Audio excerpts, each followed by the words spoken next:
Yo tout le monde, c'est Nano, on se retrouve pour le premier épisode des 5 histoires les plus effrayantes en compagnie de Fatali. Salut. Il racontera la moitié des histoires de cette série. Les histoires racontées dans cette série sont principalement vraies, mais certaines ne sont que des légendes. Le gameplay en fond est une partie d'Advanced Warfare sur la map Horizon. Bon, c'est parti. Première histoire, la gardienne en danger. Une jeune fille qui économisait pour l'université commence à surveiller la maison d'un voisin en échange de rémunération. Le voisin, un docteur, lui demande d'arriver à 19 heures. Une heure après être arrivée à la maison, elle reçoit un appel téléphonique. L'homme au bout du fil lui dit que si elle ne sort pas de la maison, il la tuera. Elle raccroche et regarde sur l'afficheur, mais la personne qui téléphone utilise une ligne privée. 30 minutes plus tard, un autre appel. Si tu ne sors pas bientôt de la maison, je te tuerai, déclare l'homme à la voix rauque au bout du fil. La jeune fille raccroche et appelle la téléphoniste. Cette dernière suggère de garder l'homme en ligne environ 1 minute pour qu'elle puisse retracer l'appel. L'homme rappelle après 30 minutes et la gardienne parvient à le garder en ligne. Il lui répète de sortir de la maison maintenant ou il la tuera.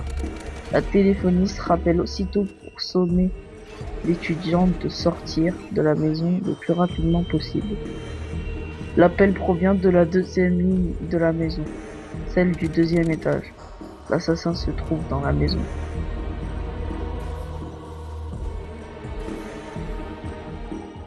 Farmersburg, 1987. Lisa est souvent seule dans sa grande maison, isolée au cœur des champs de maïs. Ses parents rentrent tard tous les soirs, et donc ont décidé de lui acheter un chien pour la rassurer. Une nuit, elle est réveillée par un bruit d'eau qui goutte. Elle se lève et va fermer le robinet de la salle de bain. En se recouchant, elle glisse la main sous son lit et son chien la lui lèche. Cela la rassure. Le bruit d'eau continue et décide d'aller resserrer le robinet dans la salle de bain. Elle se recouche et glisse de nouveau sa main sous son lit et son chien lui lèche de nouveau. Mais le bruit continue et Lisa n'arrive pas à dormir. Elle fait un dernier tour de la maison sans rien trouver. Et se recouche donc en glissant sa main sous le lit, le chien la lui lèche de nouveau. Le bruit est toujours là et Lisa décide de localiser la provenance. Le son vient de son placard. En l'ouvrant, elle découvre son chien égorgé suspendu par les pattes arrière, se vidant lentement de son sang. Sur la porte du placard, un message écrit en lettres de sang. Les humains aussi peuvent lécher. Troisième histoire, la voisine. Un jeune homme habitait dans un immeuble. Une nuit, quelqu'un frappe à sa porte. Il se lève et va ouvrir. Une femme se tient là et lui demande si elle peut passer la nuit chez lui parce que son conjoint la frappe. Elle le rassure en lui disant qu'elle a appelé sa famille et qu'ils viendront la chercher demain matin à la première heure. Le jeune homme lui donne une couverture et lui propose de passer la nuit sur le sofa. À son réveil, la couverture est pliée sur le divan et la jeune femme est partie. Il se prépare et part travailler. Le soir suivant, on cogne de nouveau à sa porte. La même femme est à sa porte, mais cette fois-ci, elle est marquée de coups au visage. Elle lui demande une seconde fois l'hospitalité. Ne pouvant qu'accepter, il lui propose de dormir au même endroit que la veille. Le matin, elle n'est plus là. Le même manège se reproduit tout au long de la semaine. Inquiet, le jeune homme se rend au poste de police pour expliquer la situation. L'agent lui montre une photo sur laquelle il reconnaît la femme. La police lui apprend que cette femme a été battue à mort dans son immeuble par son conjoint. La station-service, c'était une nuit sombre mais brumeuse. La ligne avait de la difficulté à rester éveillée et la route était trempée. Le niveau d'essence commençait à être dangereusement bas, et elle n'avait aucune idée d'où se trouvait la prochaine ville. Juste au moment où elle allait arrêter la voiture pour aller dormir sur le bord de la route, elle aperçoit une petite station essence décrépite et elle s'y arrête. Le commis semble très distrait par l'arrière de la voiture pendant qu'elle lui demande de faire le plein, il s'exécute. Enfin, mais il lui demande d'ouvrir le capot parce qu'il flaire un problème. Le cœur de Denise fait 3 tours. Elle est seule dans une petite station-service crasseuse, milieu de nulle part, et le commis de drôles d'agissements. et lui demande de sortir de la voiture pour venir voir le moteur. Elle s'exécute en tout se demandant pourquoi elle ne se met pas à crier. Aussitôt arrivé devant la voiture, il attrape Bert par le bras et lui dit: Cette voiture a besoin d'une remorque. Vous devez venir avec moi dans le bureau. Puis il lui met main sur la bouche et l'entraîne de force à l'intérieur du bureau. Une fois à l'intérieur, il lui dit: Il y a un homme couché sur le siège arrière de votre voiture. Nous devrions appeler la police. La femme apeurée part en courant vers sa voiture et file à toute vitesse. Au bout de quelques minutes, Denise regarde dans son rétroviseur. Elle voit un homme avec un chandail, capuchon et une hache à la main sur la banquette arrière d'un mouvement bras. Il décapite la pauvre femme avec sa hache. Le cadavre de Denise est retrouvé quelques jours plus tard. Des années après ce drame, la Quelques police est jours avant Noël enfin parvenue à mettre le 1995, dans le grappin sur le quartier de tueur en série. Mayfair à Londres, Avez-vous regardé David sur la banquette McCallum arrière de aborde votre deux voiture? écoliers âgés de 15 ans et leur propose de venir chez lui écouter du heavy metal. Les deux adolescents, Michael Ulrich et Stephen Cullen, accros à cette musique, acceptent l'invitation et suivent ce nouvel ami de quelques années leur aîné. Une fois sur place, Michael et Stephen constatent que David vit dans un désordre indescriptible où des disques d'Iron Maiden et de Metallica côtoient une montagne de livres, tous consacrés au tueur en série Charles Manson.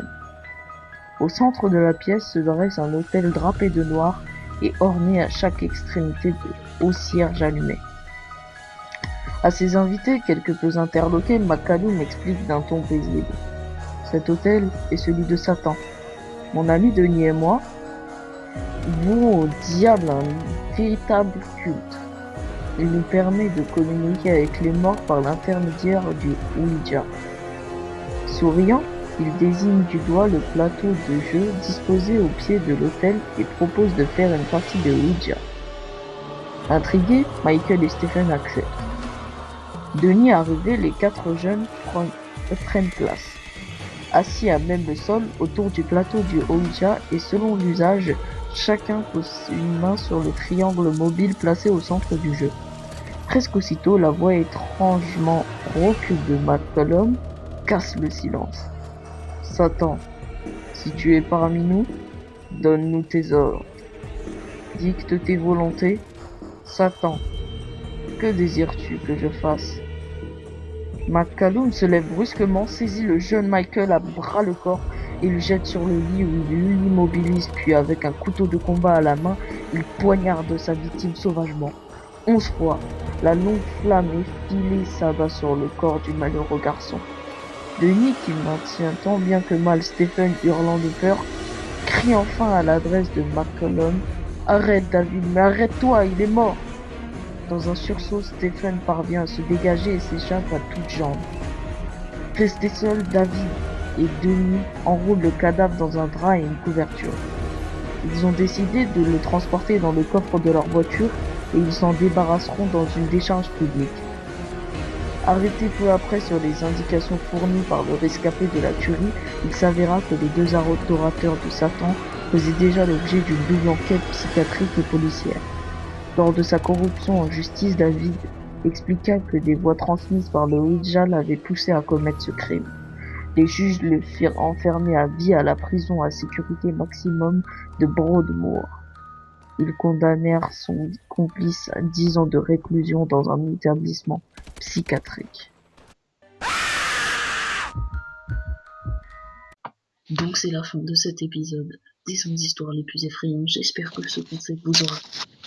J'essaierai d'en refaire régulièrement.